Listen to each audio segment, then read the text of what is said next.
नमस्ते, आज हम लोग आरवीएनएल के बारे में बात करेंगे। Is it time to buy RVNL या कुछ देर रुका जाए? Should we wait for some time? अब इस वीडियो में और दूसरी चीज़ जो हम लोग बात करेंगे वो है कब खरीदा जाए, कौन सा सिग्नल मिले कि इसको खरीदा जाए। We will discuss about what is the signal to buy RVNL and how long should we wait. Why should we buy? क्यों खरीदा जाए, पहले इसके बारे में हम लोग चर्चा करते हैं। तो सबसे बड़ी चीज़ है इसका ऑर्डर बुक 93,000 करोड़ से लेके 1 लाख करोड़ है, जो कि करीब करीब टॉप 10 इंडियन स्टॉक्स का ऑर्डर बुक में आती है।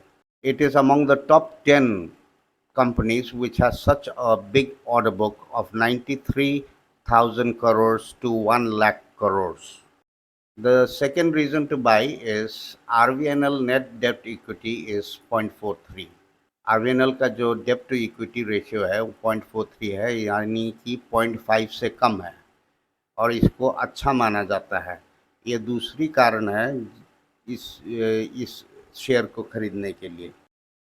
Rail Vikas Nigam Limited (RVNL) strongly benefits from positive sector tailwinds, like its core business is directed to macro government spending on national infrastructure, track electrification, gauge conversions, and metro expansions. तो rail विकास निगम अपने sector में चल रहे सकारात्मक रुझानों का ज़बरदस्त फ़ायदा मिलता है। भारत के रेल मंत्रालय के तहत एक प्रमुख सरकारी कंपनी होने के नाते इसका मुख्य काम सीधे तौर पर राष्ट्रीय इंफ्रास्ट्रक्चर, ट्रैक के इलेक्ट्रिफिकेशन, गॉज बदलने और मेट्रो का विस्तार पर सरकार के बड़े खर्च से जुड़ा है। The next important point is, does it have liquidity constraints? Rail Vikas Nigam Limited is not currently facing severe or systematic liquidity constraints. अगला जो इसका अच्छा पॉइंट है वो है रेल विकास निगम लिमिटेड को अभी नकदी की किसी गंभीर या व्यापक समस्या का सामना नहीं करना पड़ रहा है। आपको पता है इसमें इस समय ब्रॉडर मार्केट करेक्शन चल रहा है और उसका डीप सपोर्ट 165 से 210. So before you invest, you must remember that it is undergoing broader market corrections and its first support comes around 221 to 228, and if it breaks that, the deep support comes between 165 to 210. So should we board the train now or wait for the deep corrections? So क्या train पे चढ़ जाना चाहिए या रुक जाना चाहिए जब तक ये 165 से 200 के बीच में नहीं जाता है?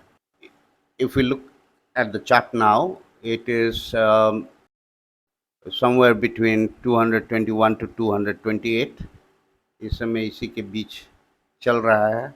ये इसको भी तोड़ता है तो 165 to 200 होगा, लेकिन अगर यहीं से उछाल आती है तो नेक्स्ट टारगेट 260 से लेके 65 से लेके 270 के बीच होगा, और इसको अगर तोड़ता है 275 को 350 को अगर तोड़ता है तो ये 400 की ओर जा सकता है।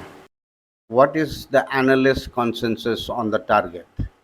For 1 year, the analysts project a target of 249 to 270, and if you look at 2028 to 2030, it shows a very positive.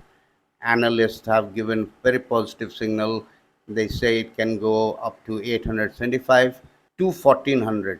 अगर एनालिस्ट का बात सुना जाए तो एक साल का टारगेट जो है 250 से 270 के बीच, और 2028 से 30 का अगर निवेश करना है तो उन लोगों का कहना है कि 875 से 1400 प्लस तक जा सकती है ये शेयर।